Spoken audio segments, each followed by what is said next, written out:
제가 여러 차례 여러분들이 말씀드렸듯이 저희 부모님은 시장 통해서 식당을 하셨어요. 제가 아주 어렸을 때부터 인천에 작은 어떤 시장이 있었는데 그곳에서 열심히 장사를 하셨습니다. 장사가 잘 될 때는 꽤 잘 됐었어요. 보통 하루에 한 100그릇 이상은 이렇게 파셨던 것 같아요. 열심히 장사하시고 정말 그 열심히 일하시는 모습 통해서 우리 자녀들에게 많이 귀감이 되셨는데 그 어렵고 힘든 그 장사를 혼자 하셨습니다. 정말 바쁘셨어요. 심지어는 교회가 건축을 할 때도요, 그 건축하는 그 인부들 식사까지도 저희 어머니께서 뭐 참이건 우리 식사든 하루에 3끼, 4끼를 막 열심히 해서 나르시는 그 모습을 보며 저는 자랐었어요. 그런데 또 한편으로는 제가 저희 어머니를 신앙의 모범으로 참 높이 평가하는 이유 중에 하나가 그렇게 바쁜 중에도 구역 예배 드릴 때가 되면, 구역 예배는 보통 이렇게 아침 낮에 드려요. 이제 구역의 어머님들이 아이들 학교 보내놓고 나서 학교에서 아이들 돌아오기 전까지 그 사이에 예배를 드리니까 저희 어머님 입장에서는 가장 바쁠 때 예배를 드려야 될 때가 있어요. 그런데 저희 어머님은요, 진짜 엄청 바쁘셔도 구역 예배 드려야 될 때가 됐다 그러면 가게 문을 닫으세요. 있던 손님도요, 만약에 손님이 왔다 그러면 몇 시까지 몇 시 문을 닫아야 되는데 그때까지 어떻게 드실 수 있냐고 물어보시고, 그런 손님 아니면 내보내시고, 또 예배 출발하기 전에 문을 잠그려고 하는 그 찰나에 단체 손님이 오고 여러 사람이 와도 아무리 이렇게 물건을 팔아준다 해도, 밥을 팔아준다 해도 저희 어머님이 그때가 되면, 구역 예배가 되면 문을 잠그시고 가시는 거예요. 삶의 우선순위가 예배에 있으셨고요. 또 그 안에서 만나 교제하는 분들, 특별히 구역의 분들, 우리는 목장이라고 부르는데 그때 그 교회에서는 구역이라고 불렀습니다. 이 구역에서 만나는 그 성도님들을 섬기고 또 함께 교제하는 일을 저희 어머님은 항상 최우선으로 삼으셨어요. 덕분에 지금도 가끔 인천에 가실 때마다 어머니의 안부를 먼저 물어보십니다. 사남매는 물론이거니와 당신과 함께 신앙생활했던 주위 분들의 훌륭한 신앙의 모범을 보여주셨던가. 저는 항상 그 바쁜 중에도 문 닫으시는 그 어머님의 뒷모습이 생각납니다. 현대 기독교 제자훈련의 선구자라고 할 수 있는 우리 내비게이터 선교의 도슨 트롯맨이라고 하시는 분이 계세요. 굉장히 오래전에 계신 분이죠.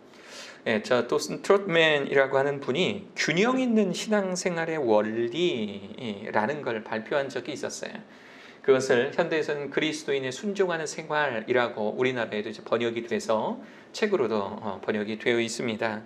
그리스도인의 순종하는 생활, 다시 말해서 그리스도인들이 균형 있는 신앙생활을 하기 위하여 갖추어야 할 그 4가지를 저 수레바퀴에 바퀴 살로 표현해 주고 있습니다. 첫 번째는요, 하나님의 말씀을 연구하고 적용하는 것. 첫 번째가 말씀이에요. 두 번째는요, 이 복된 말씀, 이 복음의 말씀을 다른 이들에게도 증거하는 것. 세 번째는 기도의 자리에서 늘 하나님과 소통하는 것. 그리고 이것과 더불어서 이 수레바퀴를 지탱하는 중요한 원리 중에 하나가 바로 저 성도 간의 교제라고 하는 겁니다. 성도 간의 교제. 이 성도의 교제라고 하는 건요, 우리가 생각하는 것보다 훨씬 중요합니다. 매우 중요합니다. 심지어 우리 매일 주일 아침마다 고백하고 있는 우리 신앙의 고백, 사도신경에서도요, 저 성도의 교제를 이렇게 표현하고 있습니다. 내가 성령을 믿사오며 거룩한 공교회와 성도가 서로 교통하는 것, 즉 교제하는 것과 죄를 사하여 주시는 것과 몸이 사는 것과 영원히 사는 것을 믿사옵나이다. 믿음의 고백, 날마다 그 문구를 정해서 하는 그 믿음의 고백 안에 성도가 서로 교통하는 것, 교제하는 것을 믿는다라는 거예요. 아니, 성도가 교제하면 교제하는 거지, 교제하면 교제하는 거죠. 우리 집사님, 누구 성도님 우리 같이 뭐 교제하실까요? 식사하실까요? 뭐 교회로 오세요. 어디로 오세요? 차나 한잔 하시죠. 교제하면 그냥 교제하는 것이지 저 교제를 믿는다라는 건 무슨 의미일까요? 이 말은 성도의 교제 안에는요, 우리는 좀 놓치고 있으나, 우리는 좀 간과하고는 있으나 절대 포기해서는 안 되는 중요한 영적 원리가 숨어 있다라는 것을 의미합니다. 교제라는 것, 성도의 교제라는 것. 그리고 이 영적 원리, 교제 속에 숨어 있는 이 영적의 원리를 지금 우리 생활에 어떻게 적용해야 하는지를 찾아내는 것이 오늘 우리가 해야 할 숙제입니다. 어느 날 아이 방에 무언가를 찾으려고 아이 방에 들어간 적이 있었어요. 아이 방에 이렇게 들어가서 뭘 찾다가 그만 작은 레고를 밟았습니다. 작은 레고를 받았어요. 인류의 3대 고통이라고 하죠. 첫 번째는 아이를 낳는 고통, 두 번째는 치질, 세 번째는 레고를 밟은 고통. 이게 인류의 3대 고통이라고 합니다. 비슷한 고통을 느껴보시는 분은 알겠지만 이 엄청난 고통을 발 혼자 감수하지 않습니다. 온 몸이 순간적으로 위축이 됩니다. 어이쿠 하고 위축이 돼요. 위축이 되고 손이 재빠르게 달려와 발을 감쌉니다. 때로는 박혀있는 레고를 빼내기도 합니다. 온 다리에 힘을 주어서 조금이라도 밝은 곳으로 움직입니다. 그리고 그곳에 가서는 혹 상처가 나지 않았나 눈이 열심히 살펴봅니다. 손으로 아픈 부분을 만져보고는 또 열심히 또 주물러댑니다. 필요하다면 입도 오므려서 시원한 바람을 제공하여 고통을 덜어주려고 합니다. 오장육부가 다 꼬인 것처럼 오장육부가 긴장한 듯 등에서 식은땀이 흐르기 시작합니다. 아픈 건 발바닥인데 온 몸이 수고합니다. 왜냐하면 한 몸이니까. 왜냐하면 한 지체니까요. 성경은요, 교회를 한 몸이라고 표현합니다. 고린도전서 12장 26절 27절 만일 한 지체가 고통을 받으면 모든 지체가 함께 고통을 받고 한 지체가 영광을 얻으면 모든 지체가 함께 즐거워하느니라. 이게 교회지요. 한 지체가 힘들어하고 어려워하면 함께 고통을 감수해주고 또 한 지체가 기쁘고 즐거운 일이 있어서 하나님께 영광 돌릴 일이 있으면 함께 기뻐해 주는 것. 이게 참다운 교회의 모습이지요. 어떤 이는 머리요 27절을 보면 너희는 그리스도의 몸이요 지체의 각 부분이라 라고 이야기를 합니다. 그리스도를 몸으로 한 우리는 지체라고 하는 거예요. 예수 그리스도는 머리고요, 우리는 이 몸을 이루는 각 지체라는 겁니다. 어떤 이는 팔로, 또 어떤 이는 다리로, 또 어떤 이는 입으로 교회의 한 지체의 역할을 감당합니다. 이 말씀 전할 때마다 생각나는 고향 친구가 있어요. 인천에서 같이 신앙생활하는 고향 친구가 있는데 이 친구의 별명이 교회의 위장입니다. 위장. 교회 위장이 진짜 잘 먹어요. 정말 잘 먹습니다. 이 친구를 데리고 같이 목회자들이 우리 이제 목사님, 전도사님들이 어디 식당을 간다. 그러면 이 친구 건 의례 2, 3인분 준비를 해야 이 친구는 먹고 살 수가 있는 친구예요. 교회 위장이에요. 한 번은 정말 생각이 나는 게 한 번은 교회 사무실에 이제 갔다가 청년 때였어요. 교회 사무실에 이렇게 갔다가 교회 빵이 있더라고요. 사무실에 없던 빵이 이렇게 있더라고요. 교회 성찬식 때 쓸 빵이었어요. 그 다음날 성찬식 때 쓸 빵. 저는 그러지 말라고 얘기했어요. 그러지 말라. 혼날 수도 있다. 그 친구는 먹더라고요. 배고프다고. 주님의 몸을 하루 일찍 자신의 몸으로 만들어 버렸어요. 목회자 우리 전도사님께 얼마나 혼나는지 몰라요. 교회의 위장 이야기입니다. 여러분들은 교회의 어떤 지체입니까? 여러분 교회의 어떤 위치, 어떤 역할을 담당하시는 그런 지체입니까? 또 여러분들은 교회의 어떤 지체가 되기를 원하십니까? 오늘의 본문은 바로 이러한 관점에서 출발합니다. 우리가 그리스도 안에 한 몸으로서 우리는 서로 연결되고 결합되어야 한다라고 오늘의 본문 말씀은 이야기해주고 있어요. 그에게서, 그라는 말은 머리 대신 예수 그리스도를 이야기하죠.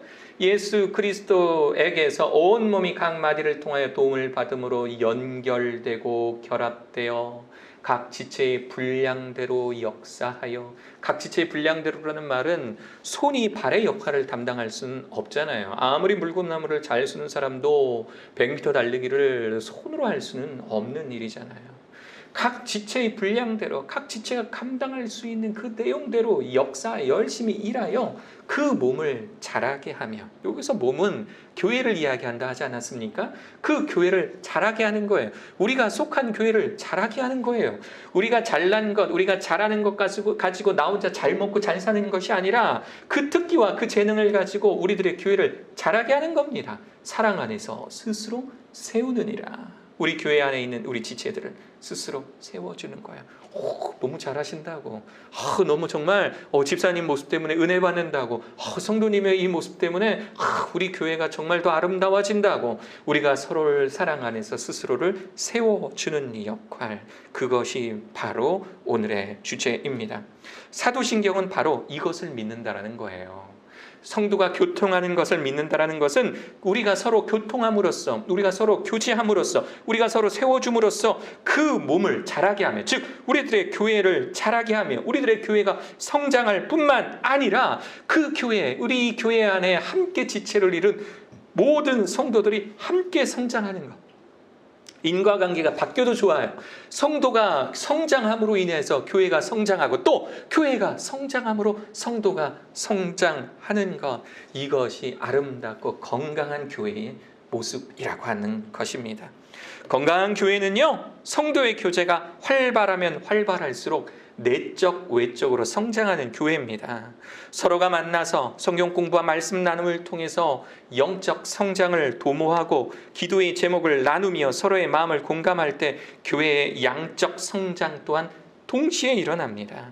저는요, 우리 교회가 영적 성장과 양적 성장이 고루 발전했으면 하는 바람을 가져봐요. 아니요, 좀 더 정확하게 이야기를 하면 하나님께서는 우리들에게 양적 성장을 주시기 전에 영적 성장을 허락하여 주실 것입니다. 그래야 우리들의 영적 성장함이 양적 성장을 감당할 수가 있어요. 한 명이 잘나서 또는 어떤 프로그램만 특출나게 잘해서 그래서 많은 사람들이 와봤자 영적으로 성장하지 않는 교회에서는요, 오래 버텨 나가지를 못합니다. 그런 교회의 모델이 많아요. 막 TV에 나오는 어떤 교회, TV 목사님 말씀을 너무 잘하셔서 TV에 잘 나오는, 정말 재밌게 전하는 말씀 전하는 그 교회, 실상을 들여다보면 새신자는 많은데 나가는 성도들도 많아요. 그 이야기는 그 교회가 영적으로 성장할 수 있는 좋은 시스템이 바탕이 되지 못했기 때문에 새롭게 찾아오는 그 성도들을 감당해내지 못하고 있는 겁니다. 하나님께서 분명히 우리에게 이 지상의 사명을 허락하셨는데, 우리 글로벌 비전 채플의 사명을 허락하셨는데, 우리가 열심히 영적 성장을 도모하여서 우리가 성도의 교제가 영적 성장을 도모하는 일에 아주 중요한 시스템으로 자리 잡아서, 그래서 새롭게 우리 가운데에 합류하는 다른 분들이 즐겁게 신앙생활하여서 양적 성장도 함께 도모할 수 있는 그런 좋은 교회, 우리 글로벌 비전 채플 되시기를 주 예수 그리스도의 이름으로 축원합니다. 아멘. 먼저 된 우리 선배 성도들이 나중된 후배 성도들을 아끼고 사랑하고 또 보듬어주는 그런 교회. 가족은 때로는 다퉈서 평생 남남처럼 지내는 가족도 있다 그래요. 그런 가족도 있다 그래요. 그러나 우리 교회는 처음에는 남남이었는데 가족보다도 더 가족 같은 교회, 더 가족 같은 교회. 성도가 만나면 정말 친척 때 가족 만난 것처럼 그렇게 즐겁고 흥겹고 행복한 그런 교회, 우리 그런 교회 되기를 간절히 바랍니다. 바로 이러한 목적으로 조직된 것이 바로 우리가 말하고 있는 목장이라고 하는 겁니다. 저 목장의 사전적 의미를 살펴보십시오. 참 어제도 저도 이마 설교 준비하면서 조금 재미있었어요. 저 목장이라는 사전적 의미는 일정한 시설을 갖추어서 소, 말, 양 따위를 기르고 새끼를 번식하는 곳. 이게 목장의 사전적 의미예요. 물론 저게 교회적 의미, 어떤 신앙의 영적 생활적 의미로는 좀 다르게 표현이 될 테지만 저렇게 표현할 수가 있어요. 이런 의미의 단어를 교회의 교제 모임에 가져온 이유는 우리의 교제가 바로 저 일정한 시설, 교회를 이야기하는 거죠. 우리 교회, 채플이라고 하는 이 신앙의 공동체 안에서 이루어져야 함을 의미하는 것입니다. 하나님의 양으로서, 소나 말은 제가 인정하지 못하겠어요. 예, 가끔 제 아들 저를 보고 돼지라 그러는데 그것도 인정하지 못하겠어요. 양으로서는 제가 인정해요. 양 따위도 제가 인정하지 못하게 하여튼 자 양으로서 이 교회 안에서 함께 생활하는 겁니다. 함께 생활하며 새끼 좀 어감은 굉장히 이상하지만 아마도 새롭게 믿음을 가지고자 결심하는 분들을 이야기하실 거예요. 새롭게 믿음을 가지고 신앙생활하고자 결심하시는 그런 분들을 잘 기르고 잘 양육해야 하는 곳이 바로 여러분들이 속해 있는 목장이라고 하는 겁니다. 여러분들의 목장이 목장답게 운영되기 위해서는 여러 원리들이 필요합니다. 그런데 정말 중요한 3가지 원리만 여러분들에게 좀 잠깐 살펴봐 드릴게요. 목장의 성공적인 목장의 원리 여러분들 한번 잘 기억해 보십시오. 우리 이 말씀을 함께 듣고 있는 우리 목자, 부목자 되시는 분들은요, 맞아, 우리 목장은 이래야 돼. 더욱 마음속에 다짐해 보시고, 우리 목원들, 우리 목장에 소속되어서 신앙생활 하시는 분들은요, 맞아, 내가 목장생활 이렇게 해야지. 여러분들도 함께 느껴보시기를 바랍니다. 첫 번째는요, 수용성의 원리입니다. 수용성의 원리, 뭐든 다 받아들이는 겁니다. 뭐든 다 빨아들이는 거, 이게 수용성의 원리입니다. 오늘 보면 11절, 어떤 사람은 사도로, 어떤 사람은 선지자로, 어떤 사람은 복음 전자로, 어떤 사람은 목사와 교사로, 또 어떤 사람은 이런 사람으로 저런 사람으로 교회는 이루어졌다라고 이야기를 합니다. 교회는 정말 다양한 분들이 오십니다. 성격도 다 다르고요. 또 나이도 또 다르고요. 또 우리 가지고 있는 직업도 다릅니다. 저는 한번 생각해 봤어요. 좀 비슷한 사람들끼리만 모이면 얼마나 무서울까. 얼마나 무서울까. 교회에 딱 왔는데 다 이창선 전사님, 다 그런 분이 안녕하세요 막 이러더니 여러분 이런 분들만 있다면 참 그럴 것 같아요. 참 그럴 것 같아요. 참 다양한 분들, 우리 이창순 전사님 있고 문사희 전사님도 있고 우리 조영신 형제님, 이순 선생님도 있고 최 전사님도 있고 다 다양한 분들이 모여 있으니까 그러니까 교회가 재밌는 것 아닙니까? 그게 교회의 참된 모습 아니겠어요? 교회 모이면 서로 다른 분들이 모여요. 그럼에도 목장은 구성원 모두가 서로를 용납해주고 받아줘야 하는 것입니다. 내 가족이다, 내 형제다 생각하고 포용해 주는 거예요. 저분 왜 저러지? 저분하고 멀리 있어야지, 멀리 살아야지. 이건 목장의 원리가 아닌 거예요. 강압적이어서도 안 되고요. 긴장감이나 압박감을 느끼게 해서도 안 됩니다. 편안하게 교제하고 편안하게 나누어야 해요. 그래야 좋은 교제가 일어납니다. 사회적 거리 두기 때문에 요즘에 참 만날 사람도 못 만납니다. 저희 교회 방문하고자 하시는 분들 좀 많이 계셨었는데 근데 제가 다 이제 거절했어요. 좀 사양했어요. 이 사회적 거리두기 좀 완화되면 그때 오십시오. 우리 성도님들도요, 한 3주 전부터 사회적 거리두기 이제 2단계가 되다 보니까 2단계 때부터는 이렇게 사적 모임 막 밖에서 외식하고 이런 것들이 이제 좀 이제 타부시 되고 있잖아요. 이런 모임, 이런 분위기가 좀 끝나면 좀 이제 좀 사라지면 그러면 목장별로 함께 교제하는 시간도 가져보십시오. 목장별로 안전한 곳에 가셔서 함께 식사도 하시고 또 교제하실 수 있는 그런 기회를 가져보십시오. 그렇게 함께 즐거움을 공유하고 또 아픔을 함께 나누는 것, 그것이 가족 같은 목장의 원리라는 겁니다. 두 번째는요, 신앙 공동체의 원리예요. 13절, 우리가 다 하나님의 아들을 믿는 것과 아는 일에 하나가 되어서, 우리가 함께 모여서 주님 말씀 나누고 예배하는 것을 통해서 하나가 되어서 온전한 사람을 이루어 그리스도의 장성한 분량이 충만한 데까지 이르리니. 하나님의 말씀, 예수 그리스도의 말씀을 우리가 열심히 배우고 또 함께 나누어서 우리의 교회가 그리스도의 장성한 분량, 그리스도께서 말씀하시는 그 분량에 도달해서 하나님의 사역을 능히 감당하는 그런 신앙 공동체 되도록 노력하는 것, 그것이 여러분들의 목장에서 해야 될 일입니다. 모든 것을 다 수용한다고 해도 세속적인 것까지 수용할 수는 없어요. 아유, 집사님 힘들구나. 그래, 집사님 그렇게 힘든데 어떻게 술 한잔 할게요? 우리 교회 근처에서 만나면 눈들이 있으니까 우리 저기 장군면에서 만나, 내가 잘 아는 술집이 있으니까 거기서 만나라고 하면 혼납니다. 때려줄 거예요. 그러시면 안 됩니다. 절대로 여러분들의 모임이 세속적으로 변해서는 안 돼요. 그리고 또 절대로 사회적 지탄이 되는 일을 도모해서도 안 됩니다. 가끔씩 어떤 이 범죄와 관련된 우리 공범들이 있는 이 범죄들이 있잖아요.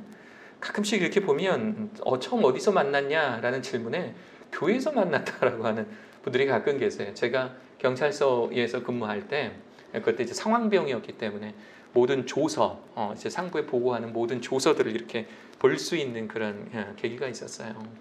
보면 뭐 비밀 서약을 하고 왔기 때문에 뭐 자세하게는 이야기하지는 못해드리지만 내용을 보면 교회와 관련된 것들이 의외로 많더라고요. 교회에서 만난 사람들, 또 교회에서 만나게 됐던 어떤 계기들, 또 교회를 통한 뭐 자금 세탁, 뭐 이런 것들을 상당히 많이 목격하면서 굉장히 많이 놀랐어요.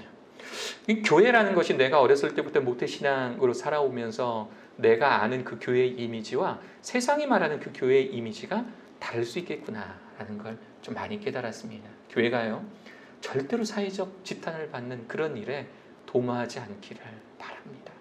여러분, 교회 안에서 정말 하나님 닮아가는, 그리스도 닮아가는 그런 거룩하고 존귀한 모임이 여러분들 가운데 일어나기를 바랍니다. 이 모임이 하나님 기뻐하시는 모임이 되도록, 교제를 통해서 그리스도를 더욱 닮아가는 그런 모임이 되도록 목장을 구성하시는 목자 여러분들과 구성원 목원 여러분들을 그렇게 노력해 주시기를 바랍니다. 세 번째, 죄송합니다. 기적으로 좀 바꿔주시겠어요? 네, 오타를 검사해도 저렇게 나오는 거 참 죄송합니다. 기적 공동체의 원리라고 하는 겁니다. 기적 공동체의 원리. 에베소서 4장 14절, 이는 우리가 이제부터 어린아이가 되지 아니하여 사람의 속임수와 간사한 유혹에 빠져 온갖 교훈의 풍조에 밀려 요동하지 않게 하려 함이라. 우리 사람들에게는 항상 좋은 일만 있을 수는 없어요. 또 좋은 일 속에서도 우리에게 유혹이 오고요, 또 나쁜 일 속에서도 우리에게 유혹이 옵니다. 그래서 우리의 신앙은 흔들리고 요동하기 마련이에요. 나 하나님 잘 믿었는데 우리 가족이 왜 이렇게 갑자기 어려워지죠? 나 하나님 잘 믿고 신앙생활 잘했는데 왜 우리 가족에게 이런 어려움이 오지요? 우리가 원망하고 한탄할 수가 있을 거예요. 그러나 하나님께서는 우리의 교회를 통하여서 한 가족, 제2의 가족을 목장으로 묶어주신 이유는 뭐냐면 함께 중보기도하라 함입니다. 함께 모여서 성도의 어려움을 가지고 함께 기도하고 도무지 어려운 상황을 어떻게 헤쳐나가야 될지 모를 때 그때 이 교회가, 우리 목장에 함께 모여 기도하면 그러면 하나님께서 그 기도를 들으시고 우리가 생각하는 기적, 도무지 해결되지 않을 것 같았던 그 기도의 응답이 일어나는 역사를 경험해 보실 수 있는 그런 목장 되시기를 주 예수 그리스도의 이름으로 축원합니다. 우리가 성도의 아픔들, 괴로움들을 들을 때 그 아픔과 괴로움을 가지고 다른 곳에 가서 뒷담화하지 마시고요. 뒷담화하지 마시고 그분을 위해서 기도해 주셔야 돼요. 어쩔 때 가끔씩 성도님들과 교제하면 그 성도님의 어려움들을 이렇게 듣게 돼요. 그러면 정말 기도가 나옵니다. 물론 그 자리에서 기도해 주지만 때로는 한적한 곳에 가서 채플에 올라오거나 아니면 자리에 앉아서 컴퓨터를 끄고 기도할 때가 있어요. 하던 일을 중단하고. 그리고 집으로 돌아가면 제 아내가 항상 저에게 자주 하는 말이 좀 교회에서 이렇게 사역지에서 있었던 일들을 좀 이야기해 달라는 거예요. 어쩔 때는 방학을 언제 하는지도 모를 때가 있고, 중요한 친하게 지냈던 어떤 사역자가 다른 곳으로 이렇게 가야 되는 그런 상황들을 제 아내가 모를 때가 있는 거예요. 그러면 좀 챙겨주고 싶은데 그게 못 챙겨주게 되니까 좀 마음에 아쉬움이 있는 것 같아요. 저는 그런 생각을 해봐요. 제가 성도의 아픔과 어려움들과 어떤 근황에 대해서 알았을 때 이것이 그 누가 됐든, 그러니까 제 아내는 저와 세상에서 제일 가까운 사람 아닙니까? 제 아내에게라도 이야기를 할 때 그게 혹시라도 뒷담화가 될까 걱정스러울 때가 있어요. 이것을 가지고 함께 기도하고 영적으로 이것을 잘 이겨내 나가자, 그분을 위해서 기도하면 참 좋은데 혹시 이것이 뒷담화로 끝나지 않을까 염려가 될 때가 있어서 집에 가서 말을 잘 안 할 때가 있습니다. 교회 이야기를, 사역지에서의 이야기를 잘 안 할 때가 있어요. 물론 그것을 잘 가려내고 영적인 분위기로 이끌어가서 함께 기도하는 그런 가족, 그런 부부로 만드는 것 저의 책임이기도 합니다만, 만약에 여러분들이 성도의 어려움을 듣고 이것이 기도로만 끝나는 것이 아니라 그 어느 곳에 가서 성도의 어려움이 다른 곳에서 약점이 되도록 뒷담화로 승화되어 버린다면 이거는 문제가 있는 그런 교제의 모임이 되는 것입니다. 만약에 여러분들의 성도의 아픔을 들으셨다면 그러면 최소한 그 자리에서 열심을 다해 기도해 주십시오. 여러분들의 기도의 자리에서 기도 노트에 그 기도의 제목을 적어놓고 기도하십시오. 절대로 다른 곳에 가서 그 성도의 어려움이 약점되지 않도록 여러분 주의하시고 또 주의하셔야 합니다. 그 기도를 통해 응답받는 역사, 그 기도 응답을 통해 기적을 응답받는 일들이 여러분들의 가정 가운데 일어나기를 축원합니다. 목자 여러분들, 우리 목장의 리더들이 해야 되셔야 될 일이 있습니다. 목원들을 위해서 날마다 기도하십시오. 날마다 기도하십시오. 새벽 예배에 나오셔서 또 여러분들이 정한 그 기도의 자리에서 우리 목원들을 위해서 열심히 기도하십시오. 또한 목원들의 영적 상태를 파악하고 만약에 영적 상태가 문제가 있다 한다면 목회자와 같이 상담하시고 그분을 위해서 함께 기도하십시오. 예배의 자리, 기도의 자리, 복음 전파의 자리, 이 봉사활동하는 일에 모범을 보이십시오. 교회에 일이 있다면, 교회에 함께 힘을 모아야 될 일이 있다면 그러면 목자 여러분들이 솔선수범하시는 모습으로 그렇게 다른 분들의 모범이 되어주셔야 됩니다. 우리 목원 여러분들, 우리 일반 성도님들을 통해 에게 말씀을 드립니다. 리더를 따라 말씀 듣는 일, 복음 전파하는 일, 함께 모여 기도하는 일, 이 교제 활동, 이 교제 생활에 충실하십시오. 목장 모임을 그렇게 활발히 하십시오. 또 어려움과 아픔을 나누고 목원들을 위해서 진심으로 기도하시는 모습이 여러분들의 목장 가운데에 일어나기를 간절히 바랍니다. 저는 우리 교회가 코로나 시대에 또 끄떡없는 튼튼한 교회가 되기 위해서는 내면으로부터의 부흥, 다시 말해 여러분들의 목장 생활 가운데 함께 성장하고 함께 일어서고 함께 세워지는 이 모습을 통해 우리 교회가 성장하고 부흥되기를 간절히 바랍니다. 단순히 양적으로만 불어난다 해서 그것이 상책은 아닙니다. 그것이 우리들의 목표는 아니에요. 우리 교회 안에 소속되어 있는 분들이 내가 이 교회 안에서 정말 돌봄을 받고 있구나. 내가 저 장로님, 저 집사님, 저 안수 집사님, 권사님, 또 우리 집사님, 성도님들로부터 내가 돌봄을 받고 있구나 느끼실 수 있도록 여러분들을 최선을 다해 교제해 주시고 함께 보듬어 주십시오. 목장의 부흥이 일어나서 서로가 서로를 세워주고 또 아픔을 공감하고 신앙의 성장을 위해 함께 노력하는 그런 교회가 되기를 간절히 축원합니다.